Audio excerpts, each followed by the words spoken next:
last video with this chapter, we're going to get into the cranial and spinal nerves. So we're going to start with the cranial nerves, where we're going to talk about the structures we find in the peripheral nervous system. We'll talk about somatic versus autonomic structures, including some of the special structures we find when we look at the enteric nervous system. And then we're going to get really hard into the cranial nerves and talk about all 12 of them and then their functions as well. So let's talk about the structure of nerves in general. So before we get too far in, these are going to be the bundles of axons in the peripheral nervous system. This is the peripheral nervous system equivalent to tracts that we saw in the central nervous system. We're composed of nervous tissue, but there's also connective tissue and blood vessels involved as well. On the very outer surface of the nerve, we have this fibrous connective tissue called the epineurium. And then when we get further in, we see the axons are bundled into fascicles.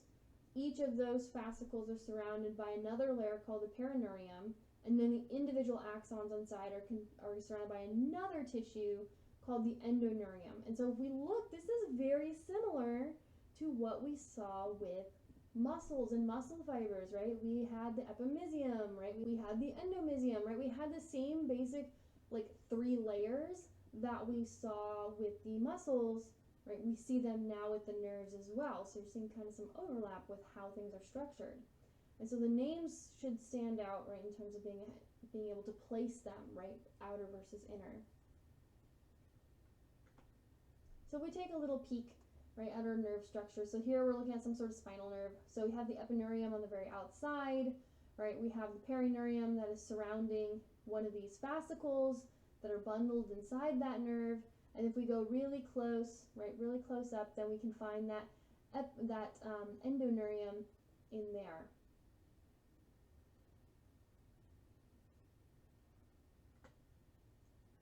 Right, so here's that endoneurium. So we have to go really close, right? Like, we go back really, really quickly, right? We see the epineurium, we see the perineurium.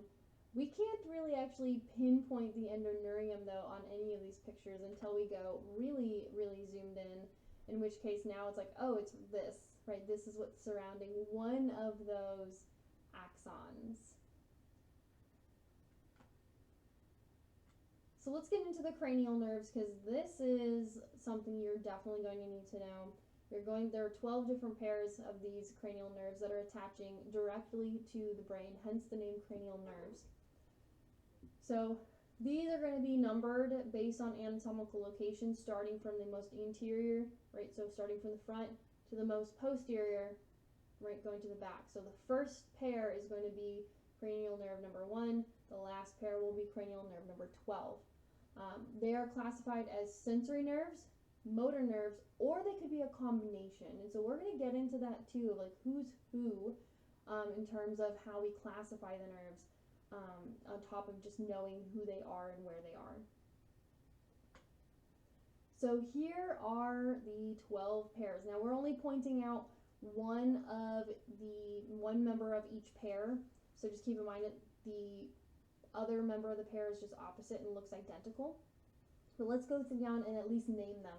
So starting up from the top and working our way down, we have the olfactory nerve, the optic nerve, the oculomotor nerve, the trochlear nerve, the trigeminal nerve, the abducens nerve, the facial nerve, the vestibulocochlear nerve, the glossopharyngeal nerve, the vagus nerve, the accessory nerve, and then lastly the hypoglossal nerve. Right, notice I went around here because, again, we're going, this picture here has been flattened so we can't see the 3 dimensions of all of these nerves. So here's the number, this is our list, right, of all these nerves, right, 1 through 12, and so they're in the order that I labeled them or named them in the previous slide. So let's look at olfactory. Olfactory is pretty straightforward. It's for your smell, right? S means it's for sensory. Optic is number 2. This is for vision. This is also sensory.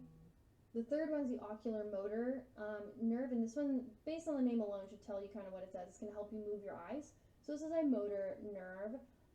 The trochlear nerve is going to help with that, right? So it's also involved with eye movements, so it's a motor nerve. And then the trigeminal, which you saw has kind of like 3 different pieces to it. This is for sensory and motor of your face, right? So it's going to control a lot of things in your face.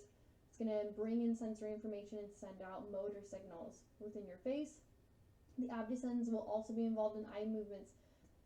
The facial nerve is going to be a motor nerve and a sensory nerve for your face as well as for taste. The vestibulocochlear nerve, the name gives us information on who it's connected to, the vestibule and the cochlea, so that's going to be involved with your hearing as well as some balance. This is sensory. The glossopharyngeal, this is going to help with taste as well as motor control of your throat, so this will be both. The vagus nerve is motor and sensory, again, both. This is going to be for your viscera, so organs. This is going to be part of your autonomic nervous system. The accessory nerve is going to be for motor control of your head and neck, and then the hypoglossal will be motor control of the lower throat. You will need to know this list, so I would definitely take time to study it, know which ones are which, and know their basic functions and whether they are sensory, motor, or both. Alright, the last thing we're getting into here is the spinal cord and spinal nerve. So we're going to talk about the structure of the spinal cord and its functions, talk about how gray and white matter are arranged within the spinal cord, and then talk about how gray and white matter process information. We'll get into sensory and motor components of the spinal nerves and the different plexuses that they pass through, and then we're going to get into dermatones, what those are and what significance those have. So remember when we talked about the brain, we talked about the meninges, right? We talked about the dura mater, we talked about the arachnoid mater, the pia mater, right? But those things extend all the way down through this for the spinal cord as well. So these meninges don't just cover the brain, they also cover the spinal cord. If you don't remember the details about these guys, go back and watch that video again so that you can cover those again.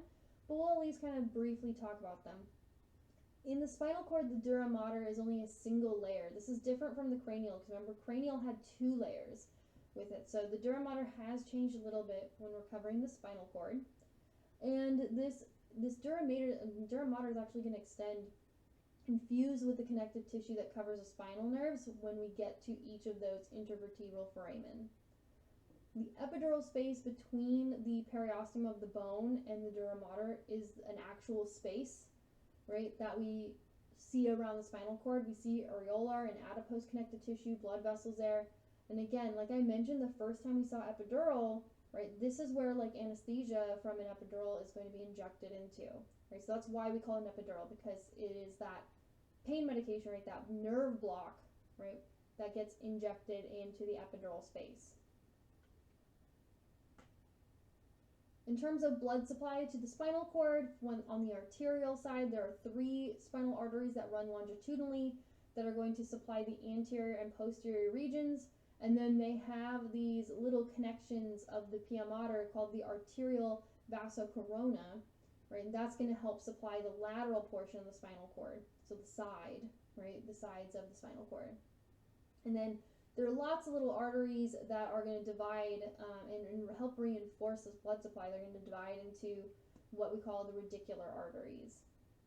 But the big thing you should know is the longitudinal spinal arteries, right, and that we connect them with arterial vasocorona, and then the radicular arteries that help reinforce this as well. On the venous end, we have a bunch of different veins and venous plexuses that are going to surround the spinal cord and drain blood from it, and their names are the same as the arteries in the same areas, basically. So like the names overlap in turn. You're just going to see one called an artery and one called a vein. If we look at the spinal cord, we can divide it into the regions that go along with the vertebral column. So just like with the vertebral column, we saw cervical, thoracic, lumbar, sacral. We see those same regions with the spinal cord as well.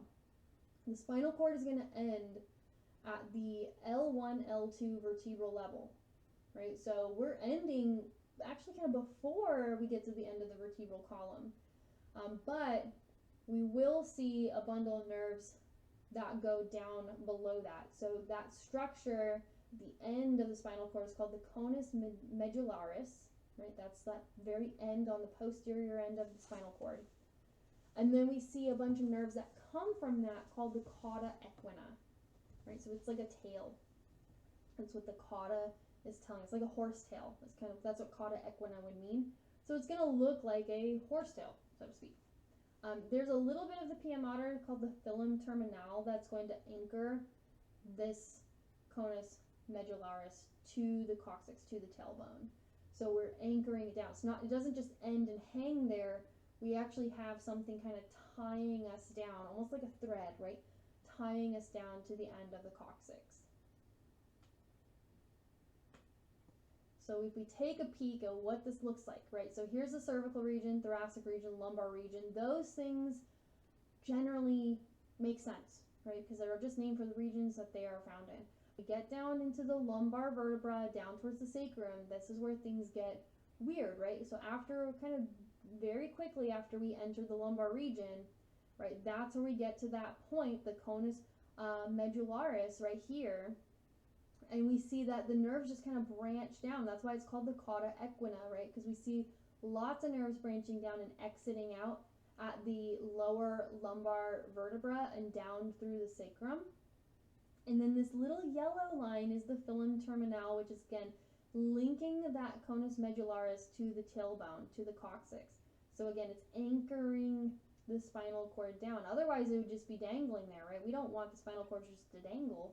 We want something to anchor it, right, while all these nerves are exiting out at these lower points.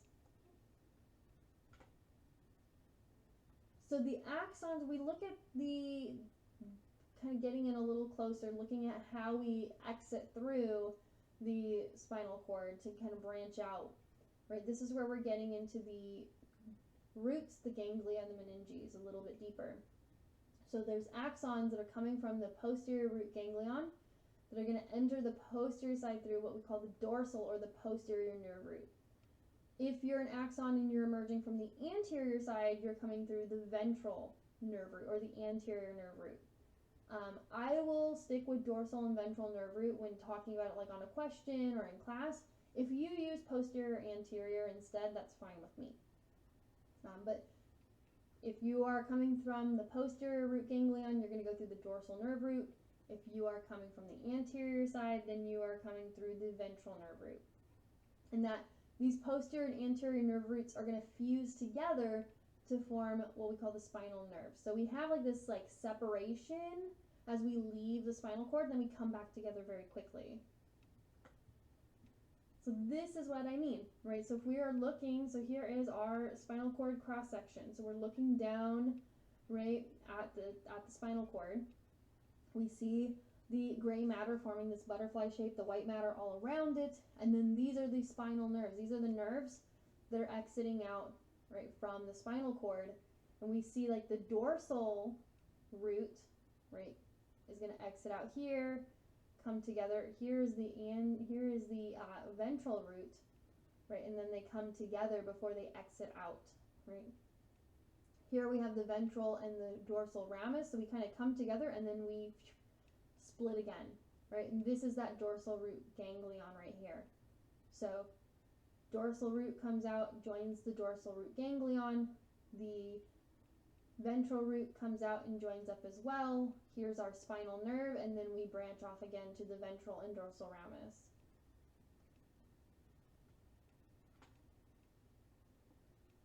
Now, if we're looking at a cross-section of just the spinal cord, now I mentioned earlier the gray versus white matter on the previous slide, but let's get a little deeper in here. So we take that slice, that cross-section, and we see that there's a fissure, right, on the front and the back of the spinal cord. The one in the front is called the anterior median fissure. The one in the back is called the posterior median sulcus. So why is it fissure versus sulcus? We're not going to worry about that, but just know that on the front side, anterior median fissure, back side, posterior median sulcus. And then in the middle of the spinal cord, right, in the central region, we have the central canal. This is that fourth ventricle continuing down where we get cerebrospinal fluid, right? And then surrounding that, we have a line of gray matter. This is called the gray commissure. right? This is what's going to help connect the left and the right sides of the spinal cords. And then we have these branches of that gray matter as well. We have one that's called the posterior horn. This is what's going to deal with things like sensory processing.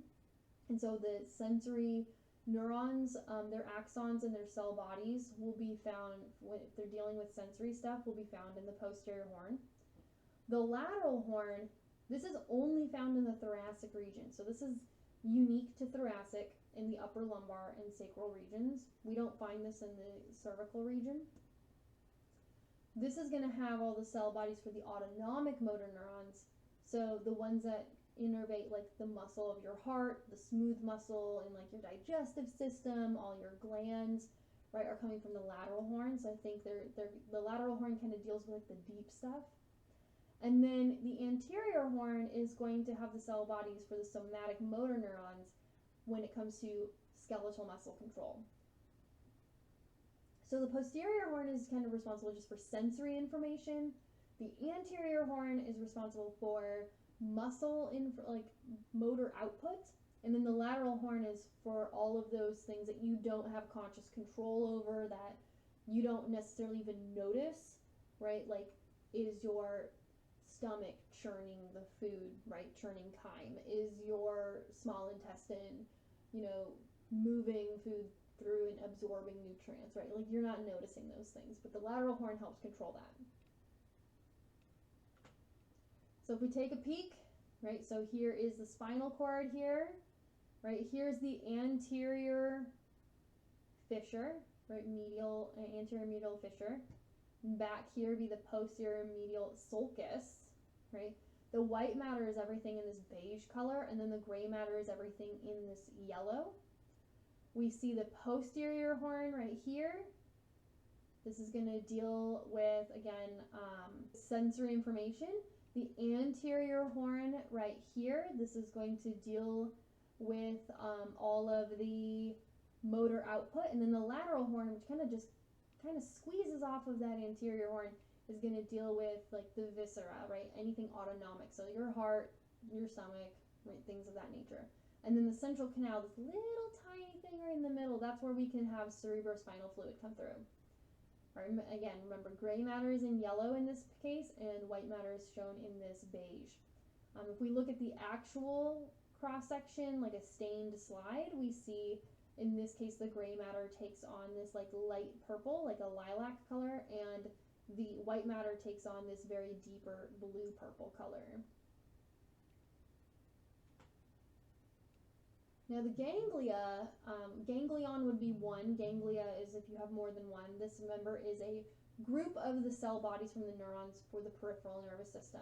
And we can either be a sensory ganglia or we can be autonomic ganglia. When we look at the sensory ganglia, the most common is the dorsal root ganglion. This contains unipolar neurons surrounded by what we call satellite cells. And they're going to extend from the dorsal nerve root of a spinal nerve. So that dorsal nerve root coming out of the spinal nerve is going to be the dorsal root ganglion. We also have the cranial nerve ganglion. That's associated with the cranial nerves though, so as the name implies, right? The autonomic ganglia can be divided into a few different types. Sympathetic chain ganglia, paravertebral ganglia, prevertebral ganglia, and terminal ganglia. Right, so this is what we're looking at, right, when we're looking at those ganglia. So here we see all those cell bodies. In this case, we're looking at, the dorsal root, so we're looking at sensory, right? So this is the dorsal root of the spinal ganglion. We see all those cell bodies, in this case of sensory neurons, right, all gathered together. And then here's all the axons that are bundled together in that nerve. And then these guys are going to be surrounded by these satellite cells, so these little guys that are kind of all hovering around. So we're looking really close up, right, in that root ganglion, right? So here, kind of zoomed out, we zoom in, we see all those satellite cells.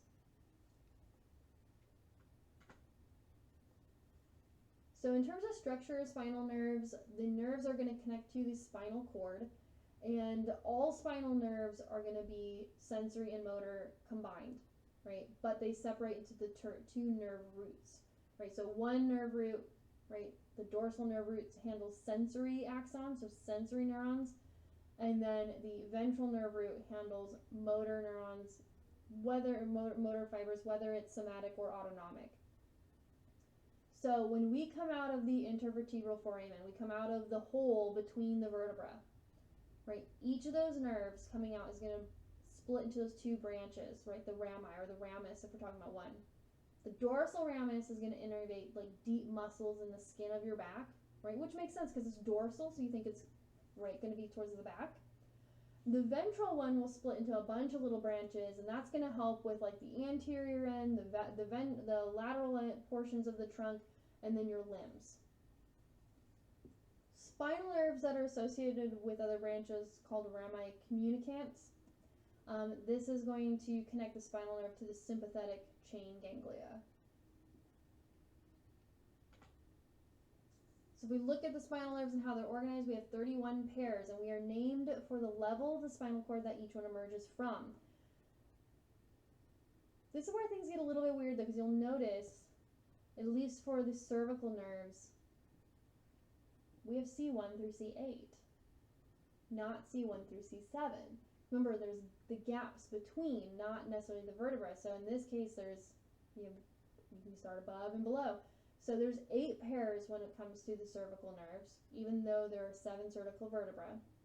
We have 12 with the thoracic nerves, 5 with the lumbar, 5 with the sacral, 1 coccygeal pair. So all of them except for cervical match their skeletal counterpart, right, in terms of the numbers.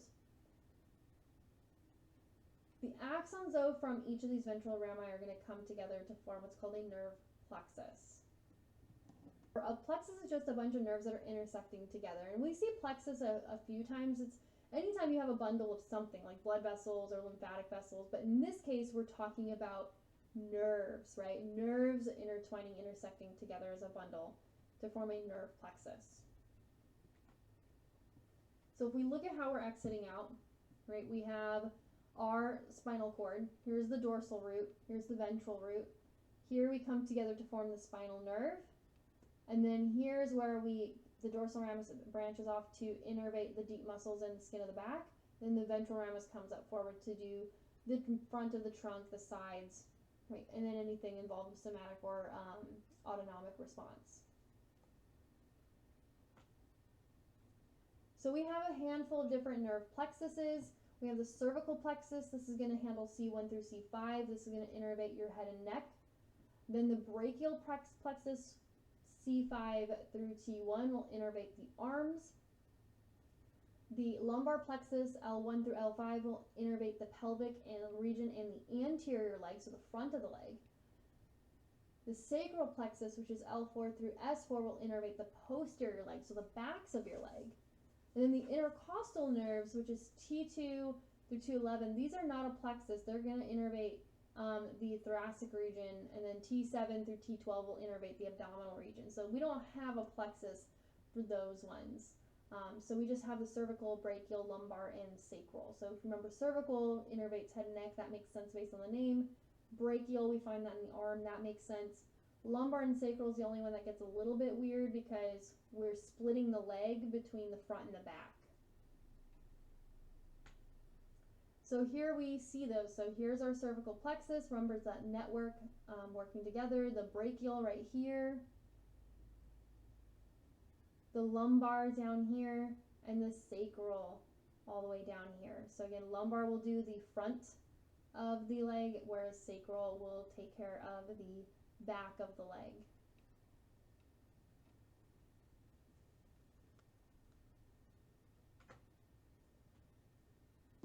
And then lastly, we get to dermatomes. So these spinal nerves, they have these sensory fibers that end in the skin. And there's actually like a map, right, that shows how these endings are organized. There's really a pattern to how they're organized. And so we can actually, we call these dermatomes, this map, this color-coded map of where these spinal nerves kind of end, basically.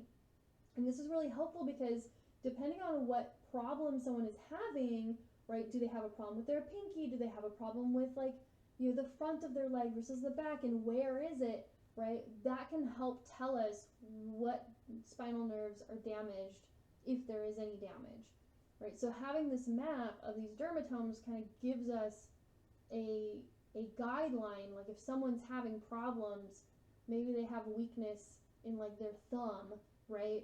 That can tell us, well, okay, which nerve is potentially impacted based on the location of the problem. And so this is that dermatome map. You'll always see it, this nice color-coded, this rainbow type image. So if like trigeminal, we think in the face, right? If we see something with C2, C3, we're looking at the back of the head, or in that like under the chin and neck region. If someone had damage in the C3, C4 nerves, then we would expect issues in the neck and the shoulder. C5, C6, we expect it in like the biceps area. C5, C6 all the way down towards the thumb. And then when we get down to the back, like the posterior side of the arm, right, that's going to be C8, T1, right, coming down. And then we have all the thoracics, T2 through T12 on the trunk. And then L1, kind of in that pelvic region. L1, 2 in that thigh, L2 and 3 in the rest of the thigh, 3 and 4 down into the shin, right? And so we see it how it's nice and broken down. So if someone's having a problem, we would, in a certain region, a certain area, maybe they have numbness or something like that, we could use this map to give us an idea of where to start, right? Where should we start looking?